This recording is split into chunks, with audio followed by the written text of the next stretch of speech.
comentario a las lecturas del domingo 4 de agosto de 2024, 18º domingo del tiempo ordinario, ciclo B. Por cuestiones de logística y practicidad, remito al lector directamente al misal dominical o a la misma Biblia, de acuerdo a las lecturas programadas para este día.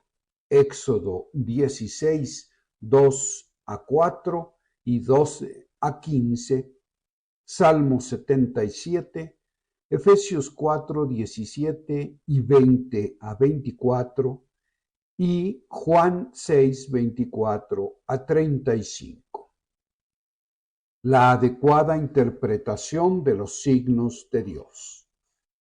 Mientras la vida discurre por senderos tranquilos, mientras el alimento cotidiano está asegurado, el trabajo es satisfactorio y bien pagado, la salud nos permite disfrutar y el amor está presente, es fácil decir que somos creyentes devotos, que Dios es el Señor que nos rige.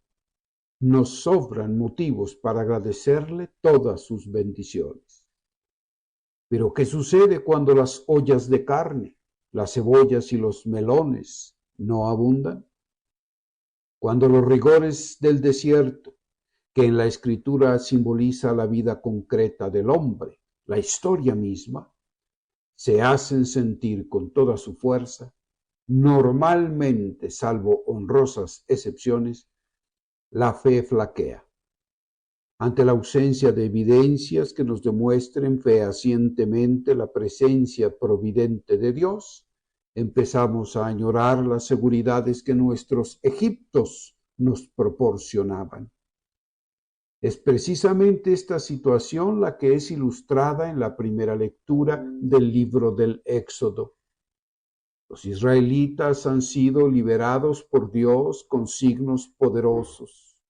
Los flagelos, plagas desatadas en contra de Egipto, realidad opresora del pueblo, la columna de fuego, la nube que los acompaña y guía, el mar que se abre y desde luego la batalla gloriosa que Yahvé entabla con el ejército de Faraón, signos que demuestran el amor y cuidado con que dispensa a su pueblo y que, sin embargo, parecen olvidar cuando el hambre les aprieta la barriga. Podemos hacer una lectura simbólica espiritual que nos permitirá conectar el texto con todos y cada uno de nosotros en la actualidad. Yendo más allá de la historicidad del hecho de que Dios literalmente hiciera descender del cielo alguna especie de alimento material al que se llamó maná, para satisfacer el hambre física de la gente, encontramos en la literatura rabínica que ese maná llegó a simbolizar la ley, la Torá, la palabra de Dios, que es el verdadero alimento del hombre. Así nos encontramos con la necesidad imperiosa del ser humano por encontrar el sentido último y trascendente a la existencia. De acuerdo con la Biblia, la única realidad capaz de satisfacer esa búsqueda es la palabra de Dios. Sin embargo, esa palabra aparece con un porte pequeño, encarnada en palabras humanas dichas por hombres concretos, constreñidos por una cultura y una cosmovisión determinadas. Es una palabra que puede ser tomada como una más entre la multitud de voces que nos llaman y sus enseñanzas como un sendero más entre muchos otros. Más aún, su propuesta no resulta la más atractiva, porque nos muestra un camino espiritual que poco tiene que ver con el relumbre, la pompa y el boato que tanto seducen a los hombres. Y además es una palabra que no se impone con las evidencias contundentes que quisiéramos. Los signos de Dios en la historia también son pequeños y frágiles a los ojos de los soberbios y ciegos. ¿Qué es una escarcha sobre el campo y que dura apenas una noche? ¿Qué son unas codornices cuyo sabor al poco tiempo acaba cansando? El significado del signo acaba desapareciendo cuando los ojos y el alma se quedan fijos en su caduca materialidad. Hoy el amor de Dios se revela en otros manás y codornices, en la fragilidad de aquellos con los que compartimos la fe y la vida, en la pobreza de los signos eucarísticos del pan y el vino, en la cansina y repetitiva charla del anciano, en la enfermedad del hermano al que poco a poco vamos abandonando, en la sutil caricia de un niño o en su parloteo y algarabía incesante, en los ojos tristes y desesperanzados del niño de la calle que nos solicita una moneda, etc. Allí, sin duda, habita el alimento verdadero, el pan de ángeles que nos revela la propia identidad y alimenta nuestra honda sed de eternidad.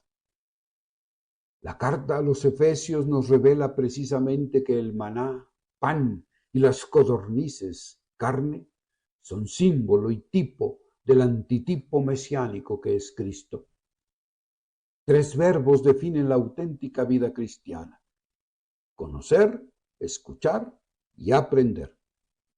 Los tres se refieren a Cristo, evidentemente. Es interesante notar que los verbos están conjugados en pretérito perfecto. Conocieron, escucharon y aprendieron, lo cual no es meramente una cuestión lingüística, sino que tiene una connotación teológica y espiritual. El punto de partida de la vida espiritual es la acción antecedente del Dios que salva en la historia. De manera concreta, conocieron. La escucha atenta de la palabra que nos recuerda y actualiza la acción salvífica de Dios y la praxis de dicha palabra que nos lleva a la comprensión espiritual. En este sentido, la celebración eucarística, en cuanto a acción conjunta del Dios uno y trino y del pueblo que celebra su fe, condensa en un conjunto de símbolos que nos ponen en contacto con Dios mismo la historia de la salvación, que de este modo se hace presente y actual en el hoy de nuestra vida, capacitándonos para una existencia conforme a la naturaleza renovada de los nacidos por el poder del Espíritu. En el Evangelio de Juan, Jesús se presenta como el pan del cielo que da vida definitiva e invita a las muchedumbres que le siguen a trabajar. Y trabajar en la teología juanea se refiere a realizar las obras del Padre en pro de la liberación y plenitud humana. Por el pan que no se acaba, es decir, en último término, a trabajar por Cristo. Es por ello por lo que la muchedumbre le pregunta a Jesús sobre las obras de Dios. ¿Qué debemos hacer para que nuestras obras sean las obras de Dios? Sin duda, las obras son parte esencial de la vida cristiana, pero el problema es que muchas veces esas obras no son precisamente las de Dios. Pensamos que la actividad por sí misma, apostolados diversos, obras de caridad, lucha política en favor de los pobres, etc., es la respuesta. Pero olvidamos que según Jesús, la obra de Dios es que crean en aquel que Él ha enviado.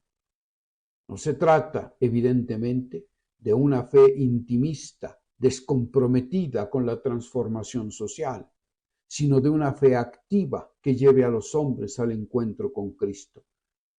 De otro modo, la obra del cristiano se convierte en activismo intrascendente que fácilmente puede provocar violencia y separación.